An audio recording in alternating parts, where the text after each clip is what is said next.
Take one, take one. Rough draft. We here with King Dizzle. Oh, excuse me, my bad. Introduce yourself to the people. What's up, man? How y'all feeling out there, man? I go by Knowledge and Greatness, also known as King D. You know what I'm saying? I'm a rapper. I'm a entrepreneur. I do a little bit of this, a little bit of that. I'm a jack of all trades. You feel me? Yes, sir. And where are we residing out of? Where are we stationed right now? We in South Central LA, Los Yeah. Angeles, Yeah. California. You feel me? Represent.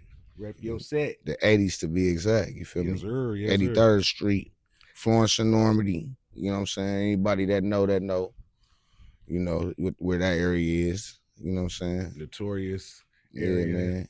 LA riots, 90 92. riot, 92 riots. 1992. Yeah, man. It went Rodney down. King riots. Yeah, it went down. Florence and Normandy, the F and N, the Notorious, North Notorious. Yeah. All right. So that's where we at. That's where we stationed. And we got King Dizzle, King D, Yes, sir. Mr. Knowledge and Greatness. And can you tell us a little bit about yourself? Once again, you said that you are a rapper, entrepreneur, um, Jack of all trades. jack of all trades. So we're just gonna get into it right now. Can you tell us a little bit about where you grew up and how you grew up? I grew up right here, you know what I'm saying, in the 80s, South Central, Trey Gangster Crips to be exact. You know what I'm saying? If the people that didn't know what I was talking about, you know, I grew up just like anybody else grew up that come from the ghetto, you know what I'm saying, or come from, you know, a little bit of poverty. You know, my shit wasn't the worst, but it wasn't the best, you know, and I didn't even think it was bad until I got older and realized others, you know, different lifestyles and shit like that. So it was normal to me growing up. Like, you know, it was cool.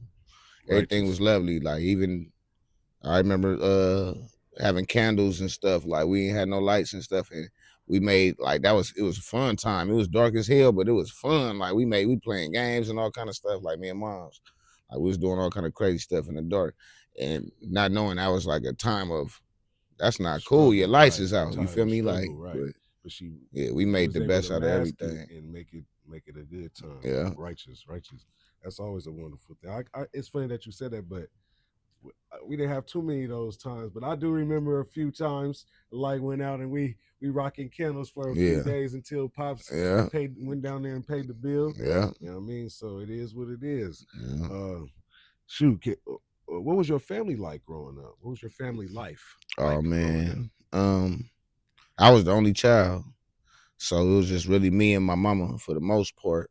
So did you have any like real positive role models back then? It was her and my dad's dad and my mama dad. You know what I'm saying? Both my grandfathers. You know, and my mom's brother, my uncle. Right.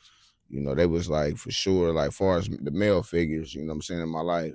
Yeah, they held their ground. They stood on business. Cool. Make sure I had some good morals and became a man. You know. Yeah, we need support. You know. What kind of environment did you live in? You know, was there pressures? Was there protection from, the community? For sure. Like, I'm from Trey Gangster Crip, so I'm a part of the camaraderie of this neighborhood that I come from. You know what I'm saying? I know y'all heard of Monster Cody. Y'all heard of Lil Sody. You know what I'm saying? Rest in peace to both of them. I knew them both personally. You know what I'm saying? Those was my friends. You know what I'm saying? Like, Lil Sody was my friend. Monster Cody was a couple generations ahead of me. You know what I'm saying? But I knew him personally though. But like, yeah, that's where I come from. So for sure, I had protection from the community. You know what I'm saying? I'm one of the members. You know, so if it go down, you know, the members for sure they gonna come around. But yeah, what kind of pressures? It was a lot of pressure. Like before I was from the community, it was pressure from the community. But the coldest part, like I had pressure from the oppositions of the community because the school I went to was in the ops, Washington High School. That's in the Hundreds, the Rolling Hundreds. They ops. And so I'm going to school over there. They seeing me catching the bus over here. I'm getting pressured at school with them. You know what I'm saying? Yep. Had a bunch of fights at school because of the pressure. I know about that. You know what I'm saying? And then when I finally got my official, you know what I'm saying, coldest part. The whole reason why I got my fish was because of the pressure. It's like, damn, bro, you know, nigga, Well you turned. be with the homies all the time. You know what I'm saying? Niggas be pressing you about being a homie, Yeah. but you go to Washington and then you getting pressed by them. Nigga, you might as well eliminate at least one of them. And it was just like that simple. I'm about to eliminate one. And then it was like a lot of shit that happened during the time. Like, you know, I got like real friends that don't even gang bang that got shot, you know what I'm saying? And I done seen my boy he's blind to this day. He got his head damn near knocked off right in front of my face. You know what I'm saying? Like, you know what I'm saying? I sat there and was holding him, you know, like till the ambulance came. Too much And of that'll make you. yeah, that's what like tipped it all the way over the edge when that shit happened. For sure. Um, I mean, so that was going to be my next question. So I was going to say, like, at one point, did you first get involved, you know, with your gang with the A trays? Well, I mean, before that happened, I was already like even before I got put on, I was, you know, I was doing activities with the homies and what whatnot. drew you towards the gang? Like, what drew you that way?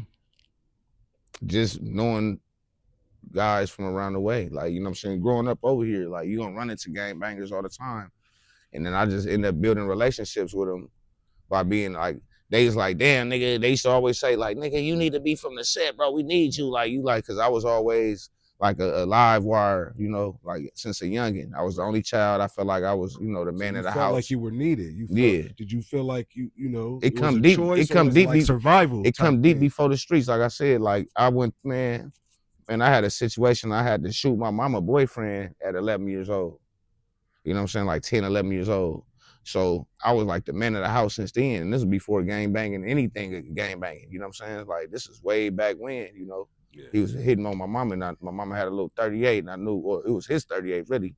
But him and moms had access to it. I knew where it was, and I ended up getting to that motherfucking, and you know, but it come deep, you know. I just always thought like I was a man since a kid, and ain't no kid gonna run me or nothing. I'm like, you know what I'm saying? If I'm getting into it with grown men, I wasn't afraid of no kids and Right. stuff like that. So Mm.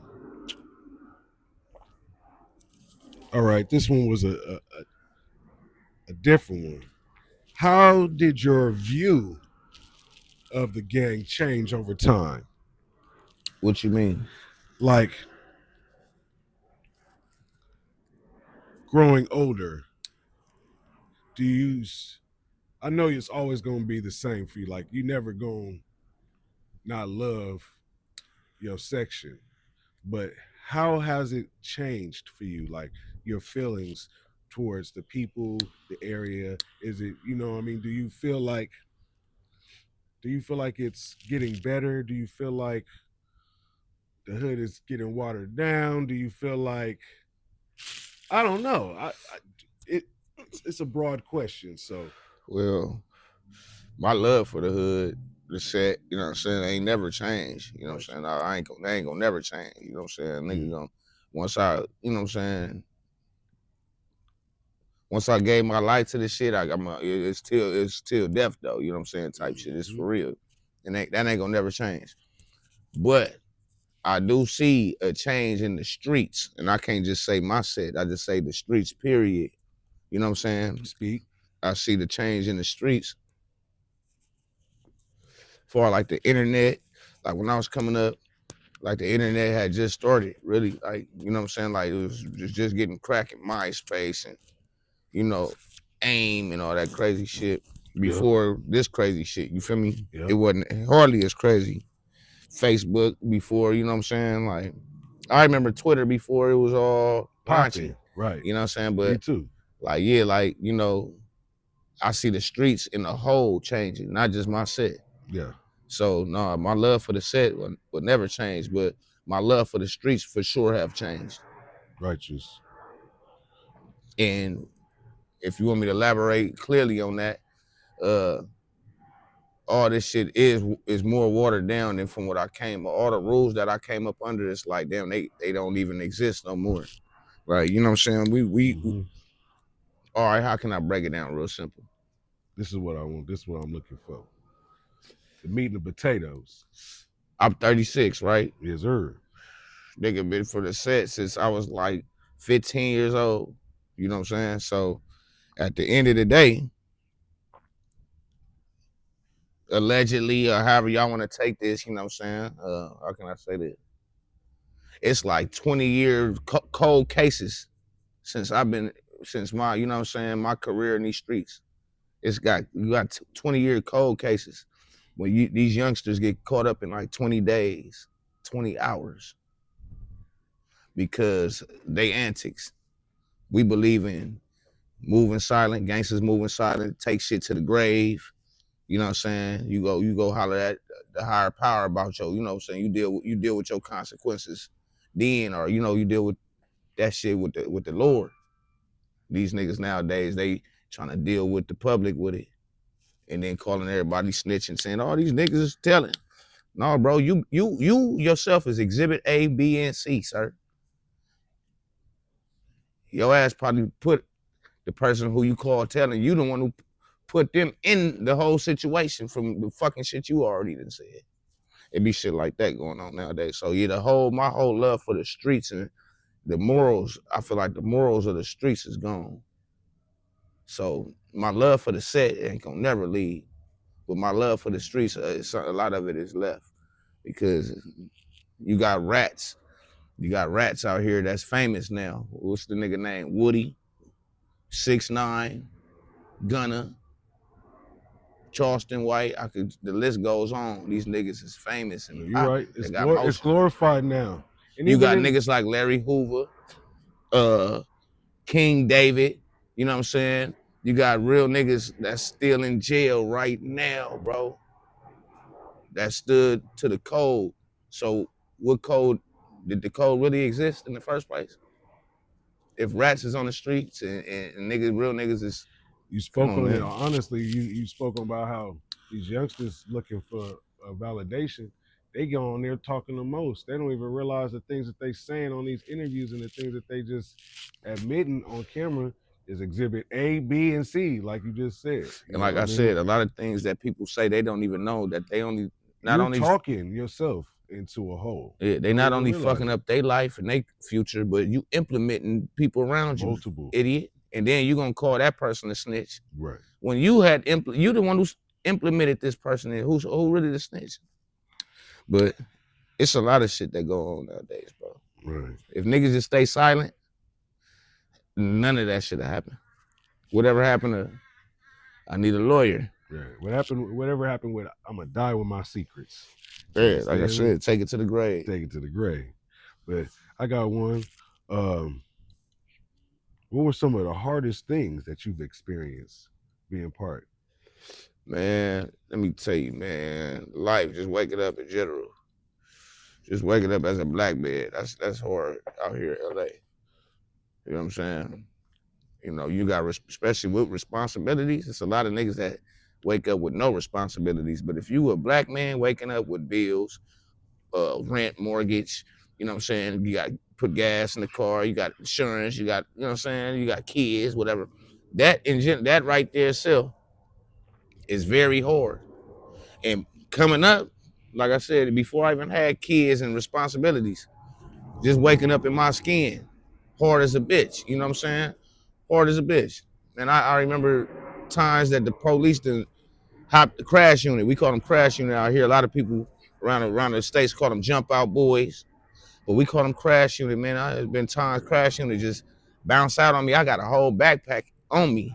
And they don't give a damn. Like, they treat me like I got a hoodie on with my hands in my hoodie or something. With, you know what I'm saying? They acting like I'm coming home from school.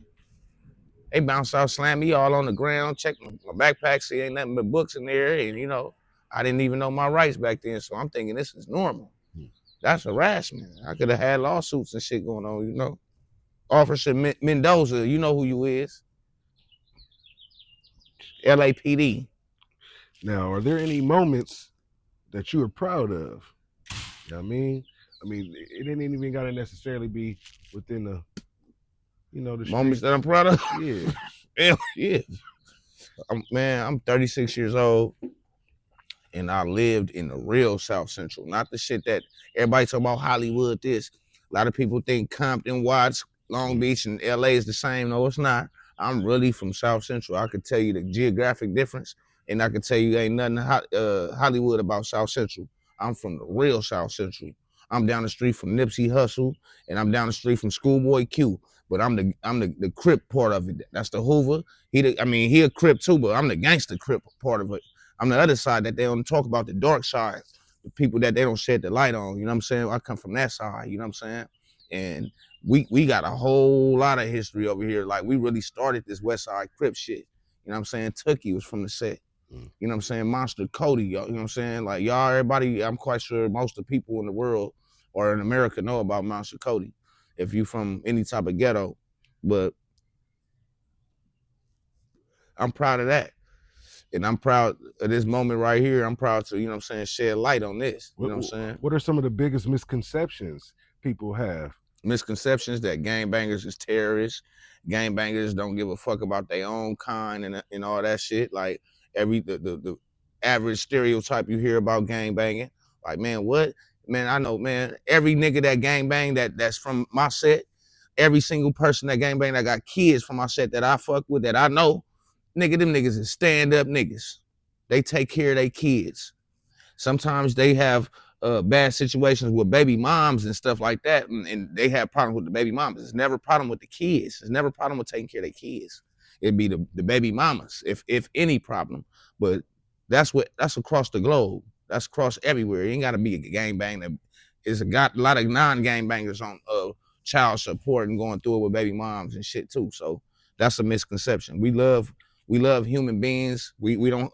They say we have a care for human life and all that, man. What the fuck? We probably seen more death than you motherfuckers, so we really care about life. Fuck is you talking about? Like, people just, like, it's crazy to me, the misconception.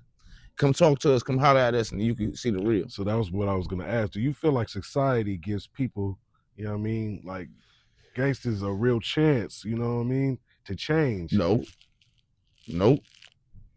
Hell no. You know what I'm saying? They looking for the crash out. They tell and I'm gonna say it too, because it's true. Like, it's only two ways out of this shit, right? Life in jail or death in these streets, right? Or death in the jail. So You know what you I'm saying? have lost people to this. That's facts, right? But at the same time, just because of that narrative's been created, it's like, that's, how can I say it? Like, just like slavery, black folks went through slavery so much, it's embedded in our skin and in our DNA, certain shit. So this gangster shit, it's been this narrative for so long. It's like, yeah, now niggas nigga, they gonna show their ass. Since you want to say we assholes, yeah, we gonna shit on you. But if you come talk to a nigga, if you come, you know what I'm saying, you come in peace and you come with an open mind, and a motherfucker gonna be cool with you. But if you come with a prejudiced mind and a bias, you know what I'm saying, mind, you're gonna get exactly what you're looking for. Do you think the community sees, you know, everybody or the gangsters around here differently? You know what I mean? What you mean? Like, cause they're more on the ground, like you said. Y'all really, like the civilians around here? Yeah, your community. Hell yeah, they cool. They love us. You know what I'm saying? They fucking, man, dude across the street always bringing me liquor and shit, bottles and all that stuff. Motherfuckers, man, whenever they throwing their little parties, man, you know what I'm saying? Y'all more than welcome to come through, get some tacos, you know what I'm saying? The Latinos, you know what I'm saying? They offer us tacos and shit when they throwing their shit. The blacks, you know what I'm saying? They come party with us and all that. Man, it's cool, bro. They love us. You know what I'm saying? And they gonna protect us just like, because they know we gonna protect them. You feel me? Righteous. That's the difference, because you got a difference between a gangster, a gang member or whatever, and a street punk. A street punk, he might be from the hood, but he don't give a fuck about nothing but his motherfucking self and what he about to got going. That's a street punk. They'll do anything. They'll rob their own mama. They'll go in their mama purse. And you know what I'm saying? That's a street punk. A gangster, he about his community, and he care about the people in the community. Righteous. But he gonna stand on business when it's time to go. So are there any efforts, you know, to steer young people away? To steer you from this gangster shit? Yes. Hell yeah. Don't do it. Do not do that shit. Do not join no gang or none of that. Your gang is your family if you got one. If you got a family, man, bang your family. Bang your last name. Righteous. Bang your last name. You know what I'm saying? Like, a gang ain't gonna do nothing but get you relationships you're gonna build and you're gonna lose them from jail and death. It's gonna hurt your feelings. You're gonna build real friendships and relationship with people, and people, unfortunately, I'm gonna tell you the truth. They're gonna die. They're gonna go to jail, and you're gonna have real feelings for these people. I've been through it firsthand. You know what I'm saying? I've been to like 4 funerals in a month before. So looking back, would you have done anything differently?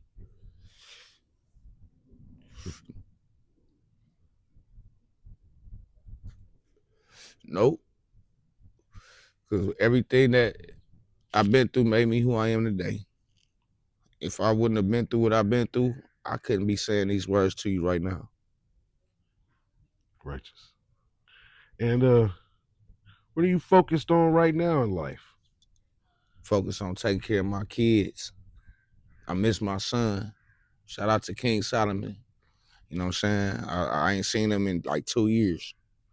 But that's like I said earlier when I was talking about niggas ain't for their kids and all that, man. I ain't never left my child or none of that.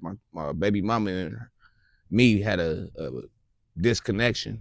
You know what I'm saying? We couldn't communicate, and yeah, my son is like on a whole nother coast of the globe right now. You feel me? I'm trying to just make sure we keep a communication, but you know, my focus on him, my daughter, you know what I'm saying, and just health and wealth. You know what I'm saying? Maintaining and just not just maintaining, but growing. You know what I'm saying? Growth. Have you found new outlets or new ways to express yourself? Like maybe some more new music? Mm-hmm. You know what I mean? For sure that. Even though I don't be putting out shit like, you know what I'm saying? Like anybody that know me that feel me, follow the rapping and all that, I might not been putting it out like y'all want me to, but I stay in the gym. Just, you know what I'm saying? If y'all get my drift, you know what I'm saying? I stay in the gym. You know what I'm saying? I ain't lack nothing. You know what I'm saying? I got some stuff for y'all. I just been in the gym just mastering the craft. That's it. All right, and I'll ask this last question right here. What do you want people to really understand about you? I want them to understand that shit, I'm a regular person just like you. I am you. You know what I'm saying? It's just my name different, my frame different, I look different. But I'm you. You know what I'm saying? Ain't no difference. You know what I'm saying? We all human. We all bleed the same color. We all feel the same disrespect when we feel disrespected. And we all feel good when we feel good. So, man, don't treat me no different than you would treat yourself. When you see me in the streets, holler at me. And if you really fuck with me, chunk up a 3. Hey. All right, well, that's our run real quick, our little interview. Yeah. And we're gonna see how it look, how it sound, and we're gonna say peace. Peace out, y'all. Much love and thank you. 3/12/16, torn, thoughts of a real nigga, King D, support the real and go get that. Myself in my mind, I am lost in my thoughts. To explain the pain, it's like they nail my heart to the cross. It's like I'm trying to find the light as I walk in the dark. Satan whispering in my ear when I talk to the Lord. Hey, when I'm sleeping, I'm fighting demons, believe they trying to defeat me. Dream my friends deceive me, trying to figure out what's the meaning. Bloodthirsty heathens be wishing to leave me bleeding, baptized in the blood of Jesus, like please come give me a reason. My boy got killed in the morning, my dogs got locked up that evening. Paramedics ain't sleeping, the cycle steady repeating. Funkin' with the policemen, they killing folks for no reason. Fuck if they wrong, they gon' beat it. They heart as cold as a pig. Hope y'all enjoy it. You know what I'm saying? For the real niggas, I know y'all like, look at my nigga D, look, yeah. But for the fake motherfuckers, I know y'all was just sitting there looking like, I wanna change the channel. Go ahead, change the channel, prick.